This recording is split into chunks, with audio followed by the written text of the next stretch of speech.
Hello everyone, कैसे हैं आप लोग। आई होप आप लोग अच्छे होंगे, मस्त होंगे। मैं भी बिल्कुल ठीक हूँ, मस्त हूँ। आ गई हूँ एक नए अपडेट के साथ। आप लोगों को तो पता ही होगा कि इस समय बीपीएससी टीआरई 4 एकदम न्यूज़ में बना हुआ है। तो हाँ, अब क्लियर हो गया है कि बीपीएससी टीआरई 4 आने से पहले एस्टेट और बीटेट दोनों होगा। और आप लोग जिन लोगों का भी एस्टेट या बीटेट क्लियर नहीं है पहले से, तो अब तो उनको डबल तैयारी करनी पड़ेगी। तो आप लोग डबल तैयारी के साथ अब जुड़ जाइए और तैयारी जोर शोर से करिए। जो भी हमारे भाई बहन बीएड किए हैं, ये उनके लिए पास करना एकदम ज़रूरी होता है एस्टेट। तो एस्टेट 150 नंबर का होता है। और टीआरई 4 जो होता है 6 से 8 में, जिसमें एस्टेट लगता है, वहाँ का स्पेशल ये बिहार सरकार एक पेपर कराती है, तो पास आउट करना पड़ता है। और तो उसमें वो टीआरई 4 में जो 6 से 8 में जो पेपर होता है, उसमें भी आपको 150 क्वेश्चन का होता है, जिसमें 30 नंबर लैंग्वेज का होता है और 40 नंबर जनरल नॉलेज का होता है। उसमें सब कुछ आता है। 8 नंबर मैथ आता है और करंट भी उसी में होता है। और बाकी आपका जो 80 नंबर होता है वो सब्जेक्टिव होता है, उसमें आपको चयन करना रहता है। अगर आप आर्ट से हैं तो उसमें हिस्ट्री और जियोग्राफी में से दोनों में से एक विषय कंपलसरी होता है, और बाकी इकोनॉमी और पॉलिटी होता है। आप उसमें से कोई एक चूज कर सकते हैं, या फिर हिंदी, आपका अगर जो विषय होता है हिंदी, उर्दू और इंग्लिश जो भी होता है, आप उसमें से एक चूज कर सकते हैं। तो ऐसे लैंग्वेज का अलग होता है, तो आप उसमें से ऐसे कर सकते हैं। और देखिए, और ऐसे ही साइंस साइड का होता है, तो उसमें तो कंपलसरी होता है मैथ साइंस, और जो भी साइंस साइड के जो भी बच्चे होते हैं वो उसको लेते हैं। बाकी आप लोग तैयारी एकदम 2 गुनी और 3 गुनी जोर शोर से कर दीजिए, क्योंकि अब तो बिहार, क्योंकि अब देखिए जो वैकेंसी आने वाली थी टीआरई 4 का, वो इसी महीने आने वाली थी। लोग संभावनाएं थी कि फरवरी के लास्ट तक आ जाएंगी, लेकिन तो अब ये संभावना एकदम गलत है। मार्च में भी नहीं आने वाली है। ये देखिए अप्रैल के लास्ट में, या फिर मई जून में जाएगी। भर्ती तो उधर ही होने वाली है, क्योंकि ये कंफर्म हो चुका है कि स्टेट आएगा, मतलब कंफर्म आएगा स्टेट। और जिनका क्लियर नहीं है उनको तो डबल तैयारी करनी पड़ेगी, बिहार टेट का भी और बीपीएससी टीआरई 4 का भी। तो आप लोग भाई, अब जिनका नहीं क्लियर है उनको तो डबल तैयारी और डबल समय देना पड़ेगा हर विषय के लिए।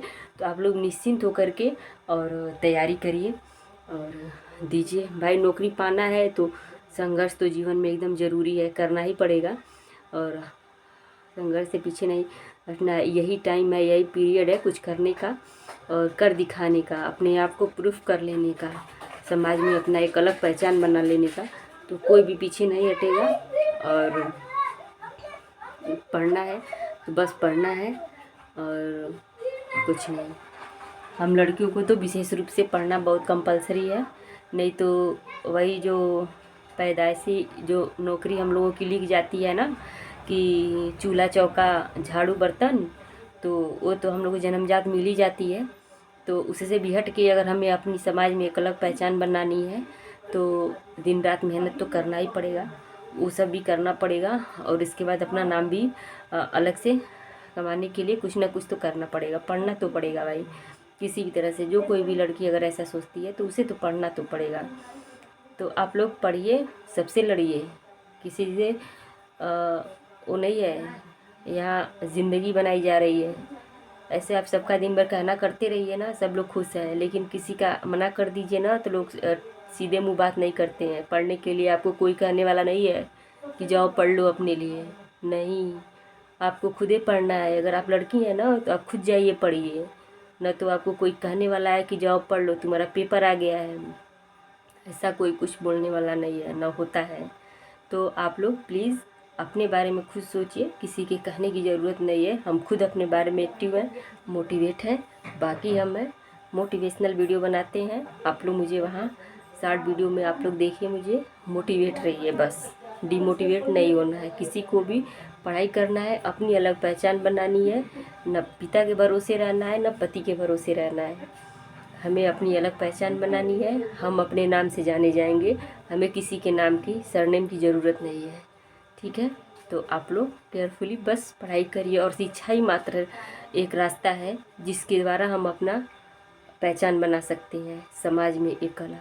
तो आप लोग शिक्षा को मत छोड़िएगा, बस ये करते रहिए। कलम नहीं छूटनी चाहिए हाथ में से, कलम हमेशा, समझ लीजिए, कलम हमेशा हाथ में रहनी चाहिए। तो मिलते हैं फिर नए ब्लॉग में इसी तरह एक नई जानकारी और मोटिवेशनल के साथ। और मैं आप लोगों को मोटिवेट करूँगी, कोई नहीं टूटेगा। फैमिली प्रॉब्लम कितना हो, कुछ भी हो, लाइफ में कितना प्रॉब्लम हो, लड़ते रहना है। ठीक है, मैं खुद बहुत बड़े प्रॉब्लम से गुजर रही हूँ अभी भी, और लड़ रही हूँ और पढ़ रही हूँ, और तब तक लड़ती रहूँगी और पढ़ती रहूँगी जब तक मैं खुद को कामयाब नहीं कर लेती हूँ, जब तक मैं अपना नाम नहीं कर लेती हूँ। तब तक जो होगा, जिस तरह से रखा जाएगा, मैं उस तरह से रहूँगी, लेकिन पढ़ूँगी।